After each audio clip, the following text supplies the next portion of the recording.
ಎಲ್ಲ ರೈತ ಬಾಂಧವರಿಗೂ ನಮಸ್ಕಾರ. ಮೆಣಸಿನಕಾಯಿ ಬೆಳೆಯಲ್ಲಿ ಒಳ್ಳೆ ಇಳುವರಿ ತೆಗಿಬೇಕು ಅಂತ ಇದ್ದೀರಾ? ಹಾಗಾದರೆ ಬನ್ನಿ, ಇವತ್ತು ನಿಮ್ಮ ಮಣ್ಣಿನ ಆರೋಗ್ಯವನ್ನ ಮತ್ತೆ ನಿಮ್ಮ ಇಳುವರಿಯನ್ನ ಹೆಚ್ಚಿಸೋಕೆ ಒಂದು ಸಿಂಪಲ್ ಆದರೆ ತುಂಬಾನೇ ಪವರ್ಫುಲ್ ಆದ ವಸ್ತುವಿನ ಬಗ್ಗೆ ತಿಳ್ಕೊಳ್ಳೋಣ. ನಿಮ್ಮ ಗಿಡದಲ್ಲಿ ಹೂವು ಚೆನ್ನಾಗಿ ಬರುತ್ತೆ, ಆದ್ರೆ ಕಾಯಾಗೋ ಮುಂಚೆನೇ ಉದುರಿ ಹೋಗ್ತಾ ಇದೆಯಾ? ಅಥವಾ ಸಾವಿರಾರು ರೂಪಾಯಿ ಖರ್ಚು ಮಾಡಿ ಹಾಕಿದ ಗೊಬ್ಬರ ಎಲ್ಲ ವೇಸ್ಟ್ ಆಗ್ತಿದೆ ಅಂತ ಅನ್ನಿಸ್ತಿದ್ಯಾ? ಚಿಂತೆ ಮಾಡಬೇಡಿ, ಇದು ತುಂಬಾ ಜನ ರೈತರು ಫೇಸ್ ಮಾಡೋ ಪ್ರಾಬ್ಲಮ್. ಆದ್ರೆ ಇದಕ್ಕೊಂದು ಸೂಪರ್ ಪರಿಹಾರ ಇದೆ. ಆ ಪರಿಹಾರದ ಹೆಸರೇ ಹ್ಯೂಮಿಕ್ ಆಸಿಡ್. ಆದ್ರೆ ಕೇಳಿ, ಇಲ್ಲೊಂದು ಮುಖ್ಯವಾದ ವಿಷಯ ಇದೆ. ಹ್ಯೂಮಿಕ್ ಆಸಿಡ್ ಅಂದ್ರೆ ಅದು ಗೊಬ್ಬರ ಅಲ್ಲ, ಇದು ಮಣ್ಣಿನ ಕಂಡೀಷನರ್. ಅಂದ್ರೆ ಮಣ್ಣಿನ ಗುಣವನ್ನ ಸುಧಾರಿಸುವ ಒಂದು ನ್ಯಾಚುರಲ್ ವಸ್ತು. ಇದು ಮಣ್ಣಲ್ಲಿರೋ ಪೋಷಕಾಂಶಗಳನ್ನ ಗಿಡಗಳು ಈಸಿಯಾಗಿ ತಗೊಳ್ಳೋ ಹಾಗೆ ಮಾಡುತ್ತೆ. ಹಾಗಾದ್ರೆ ಈ ಹ್ಯೂಮಿಕ್ ಆಸಿಡ್ ನಮ್ಮ ಮೆಣಸಿನಕಾಯಿ ಗಿಡದ ಮೇಲೆ ಎಕ್ಸಾಕ್ಟ್ ಆಗಿ ಹೇಗೆ ಕೆಲಸ ಮಾಡುತ್ತೆ? ನಿಮ್ಮ ಬೆಳೆಯಲ್ಲಿ ಪೂರ್ತಿ ಲಾಭ ಪಡೆಯಕ್ಕೆ ಇದು ಹೇಗೆ ಹೆಲ್ಪ್ ಮಾಡುತ್ತೆ ಅನ್ನೋದನ್ನ ಒಂದೊಂದಾಗೆ ನೋಡೋಣ. ಮೊದಲನೇ ಮತ್ತು ಅತಿ ಮುಖ್ಯವಾದ ಬೆನಿಫಿಟ್ ಅಂದ್ರೆ ಬೇರುಗಳ ಬೆಳವಣಿಗೆ. ಹ್ಯೂಮಿಕ್ ಆಸಿಡ್ ಗಿಡದ ಬೇರುಗಳನ್ನ ಉದ್ದವಾಗಿ ಬಲವಾಗಿ ಬೆಳೆಯೋಕೆ ಪ್ರೋತ್ಸಾಹ ಕೊಡುತ್ತೆ.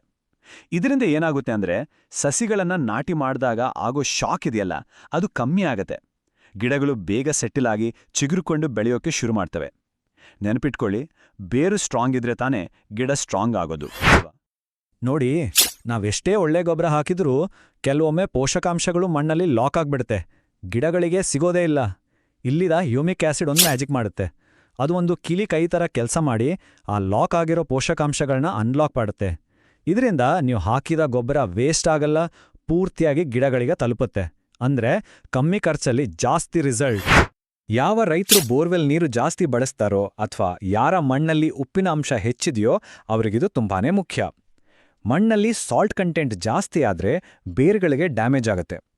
ಹ್ಯೂಮಿಕ್ ಆಸಿಡ್ ಈ ಉಪ್ಪಿನ ಒತ್ತಡದಿಂದ ಬೇರುಗಳಿಗೆ ಒಂದು ರೀತಿ ರಕ್ಷಾ ಕವಚದ ಥರ ಕೆಲಸ ಮಾಡುತ್ತೆ. ಇದರಿಂದ ಗಿಡಗಳು ಹೆಲ್ದಿಯಾಗಿ ಬೆಳೀತವೆ. ಓಕೆ, ಈಗ ನಾವು ಶುರುನಲ್ಲಿ ಮಾತಾಡಿದ್ವಲ್ಲ, ಆ ದೊಡ್ಡ ಪ್ರಾಬ್ಲಮ್ ಹೂ ಉದುರೋದು, ಅದಕ್ಕೆ ಬರೋಣ. ನೋಡಿ, ಗಿಡದ ಬೇರುಗಳು ಸ್ಟ್ರಾಂಗ್ ಆಗಿ ಅದಕ್ಕೆ ಬೇಕಾದ ಪೋಷಕಾಂಶಗಳು ಸರಿಯಾಗಿ ಸಿಕ್ಕಾಗ ಗಿಡ ಖುಷಿಯಾಗಿರುತ್ತೆ. ಆಗ ಹೂ ಉದುರೋದು ಆಟೋಮ್ಯಾಟಿಕ್ ಆಗಿ ಕಡಿಮೆ ಆಗುತ್ತೆ. ಜಾಸ್ತಿ ಹೂಗಳು ಕಾಯಿ ಆಗ್ತವೆ, ಅಂದ್ರೆ ನೇರವಾಗಿ ನಿಮ್ಮ ಇಳುವರಿ ಜಾಸ್ತಿ ಆಗುತ್ತೆ. ಸರಿ, ಇದರ ಒಳ್ಳೆ ಗುಣಗಳ ಬಗ್ಗೆ ಎಲ್ಲ ತಿಳ್ಕೊಂಡ್ವಿ. ಈಗ ಇದನ್ನ ಹೇಗೆ ಮತ್ತೆ ಯಾವಾಗ ಬಳಸಬೇಕು ಅನ್ನೋ ಪ್ರಾಕ್ಟಿಕಲ್ ವಿಷಯಗಳನ್ನ ನೋಡೋಣ. ಯಾಕಂದ್ರೆ ಸರಿಯಾದ ಟೈಮಲ್ಲಿ ಸರಿಯಾದ ರೀತಿಯಲ್ಲಿ ಬಳಸಿದ್ರೆ ಮಾತ್ರ ನಮಗೆ ಬೆಸ್ಟ್ ರಿಸಲ್ಟ್ ಸಿಗೋದು. ಇದನ್ನ ಬಳಸೋಕೆ ಒಂದು 4 ಇಂಪಾರ್ಟೆಂಟ್ ಸ್ಟೇಜ್ಗಳಿವೆ.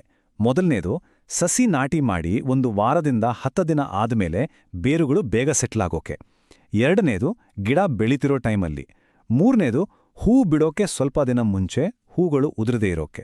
ಮತ್ತೆ ಕೊನೆಯದಾಗಿ, ಜಾಸ್ತಿ ಬಿಸಿಲು, ನೀರಿನ ಕೊರತೆ ಈ ಥರ ಗಿಡಕ್ಕೆ ಸ್ಟ್ರೆಸ್ ಆದಾಗ ಅದಕ್ಕೆ ಶಕ್ತಿ ಕೊಡೋದು. ಇದನ್ನ ಬಳಸೋಕೆ ಬೆಸ್ಟ್ ವಿಧಾನ ಅಂದ್ರೆ ಡ್ರೆಂಚಿಂಗ್, ಅಂದ್ರೆ ಗಿಡದ ಬುಡಕ್ಕೆ ಹಾಕೋದು. ತುಂಬಾ ಸಿಂಪಲ್. 1 ಲೀಟರ್ ನೀರಿಗೆ 2ರಿಂದ 3 ml ಹ್ಯೂಮಿಕ್ ಆಸಿಡ್ ಲಿಕ್ವಿಡ್ ಹಾಕಿ ಚೆನ್ನಾಗಿ ಮಿಕ್ಸ್ ಮಾಡಿ. ಆಮೇಲೆ ಆ ನೀರನ್ನ ಪ್ರತಿಯೊಂದು ಗಿಡದ ಬುಡದ ಸುತ್ತ ಹಾಕಿ. ಒಳ್ಳೆ ರಿಸಲ್ಟ್ ಬರಬೇಕು ಅಂದ್ರೆ ಪ್ರತಿ 15 ದಿನಕ್ಕೊಂದ್ಸಲ ಇದನ್ನ ರಿಪೀಟ್ ಮಾಡೋದು ತುಂಬಾನೇ ಇಂಪಾರ್ಟೆಂಟ್. ಸರಿ, ಈಗ ನಾವು ಇದರ ಫೈನಲ್ ರಿಸಲ್ಟ್ಸ್ ಏನು ಮತ್ತೆ ಇದನ್ನ ಬಳಸುವಾಗ ಯಾವ ತಪ್ಪುಗಳನ್ನ ನಾವು ಮಾಡಬಾರ್ದು ಅನ್ನೋದ್ರ ಕಡೆ ಗಮನ ಕೊಡೋಣ. ಯಾಕೆ ಅಂದ್ರೆ ನಮ್ಮ ಶ್ರಮ ವೇಸ್ಟ್ ಆಗ್ಬಾರ್ದಲ್ವಾ? ರೈತರ ಕಾಮನ್ ಪ್ರಾಬ್ಲಮ್ಸ್ಗಳಿಗೆ ಹ್ಯೂಮಿಕ್ ಆಸಿಡ್ ಹೇಗೆ ಡೈರೆಕ್ಟ್ ಸೊಲ್ಯೂಷನ್ ಕೊಡುತ್ತೆ ಅಂತ ನೋಡೋಣ. ಗೊಬ್ಬರ ವೇಸ್ಟ್ ಆಗ್ತಿದ್ಯಾ? ಇದು ನ್ಯೂಟ್ರಿಯೆಂಟ್ಸ್ ಅಬ್ಸಾರ್ಪ್ಷನ್ ಜಾಸ್ತಿ ಮಾಡುತ್ತೆ. ಗಿಡಗಳು ವೀಕ್ ಆಗಿದ್ಯಾ? ಇದು ಬೇರುಗಳನ್ನ ಸ್ಟ್ರಾಂಗ್ ಮಾಡುತ್ತೆ. ಹೂ ಉದುರುತ್ತಿದ್ಯಾ? ಇದು ಕಾಯಿ ಕಟ್ಟೋಕೆ ಹೆಲ್ಪ್ ಮಾಡುತ್ತೆ. ಬೋರ್ವೆಲ್ ನೀರಿಂದ ಗಿಡಕ್ಕೆ ಸ್ಟ್ರೆಸ್ ಆಗ್ತಿದ್ಯಾ? ಇದು ಗಿಡದ ಸಹಿಷ್ಣುತೆಯನ್ನ ಹೆಚ್ಚಿಸುತ್ತೆ. ನೋಡಿ, ಇದು ನಿಮ್ಮ ಪ್ರತಿಯೊಂದು ಪ್ರಾಬ್ಲಮ್ಗೂ ಉತ್ತರ. ಕೆಲವು ವಿಷಯಗಳನ್ನ ಮಾತ್ರ ತಲೆಯಲ್ಲಿಟ್ಕೋಬೇಡಿ. ಹ್ಯೂಮಿಕ್ ಆಸಿಡ್ ಅನ್ನ ಯಾವತ್ತೂ ಸ್ಟ್ರಾಂಗ್ ಆಗಿರೋ ಪೆಸ್ಟಿಸೈಡ್ಸ್ ಜೊತೆ ಡೈರೆಕ್ಟಾಗಿ ಮಿಕ್ಸ್ ಮಾಡಬೇಡಿ. ಜಾಸ್ತಿ ಕೆಮಿಕಲ್ ಸ್ಪ್ರೇ ಮಾಡಿದ ತಕ್ಷಣ ಇದನ್ನ ಬಳಸೋಕೂ ಹೋಗ್ಬೇಡಿ. ಬೇಗ ರಿಸಲ್ಟ್ ಬರುತ್ತೆ ಅಂತ ಜಾಸ್ತಿ ಡೋಸ್ ಹಾಕಿದ್ರೆ ಪ್ರಯೋಜನ ಏನೂ ಇಲ್ಲ, ದುಡ್ಡು ಮಾತ್ರ ವೇಸ್ಟ್. ನೆನ್ಪಿಡಿ, ಸರಿಯಾದ ಪ್ರಮಾಣ, ನಿರಂತರ ಬಳಕೆ ಇದೇ ಮುಖ್ಯ. ಇನ್ನೂ ಬೆಸ್ಟ್ ರಿಸಲ್ಟ್ ಬೇಕು ಅನ್ನೋರ್ಗೆ ಇಲ್ಲೊಂದು ಪ್ರೋಟಿಪ್.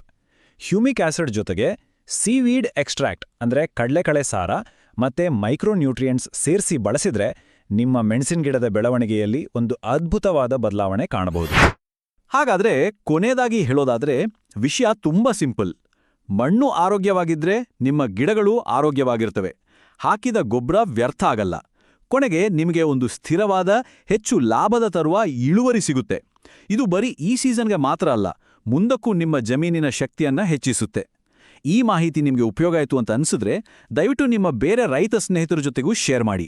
ಇದಕ್ಕೊಂದು ಲೈಕ್ ಕೊಡಿ, ಮತ್ತೆ ಈ ಥರದ ಇನ್ನಷ್ಟು ಒಳ್ಳೆ ಕೃಷಿ ಮಾಹಿತಿ ತರೋಕೆ ನಮಗೆ ಪ್ರೋತ್ಸಾಹ ಕೊಡೋಕೆ ಒಂದು ಕಾಮೆಂಟ್ ಮಾಡಿ.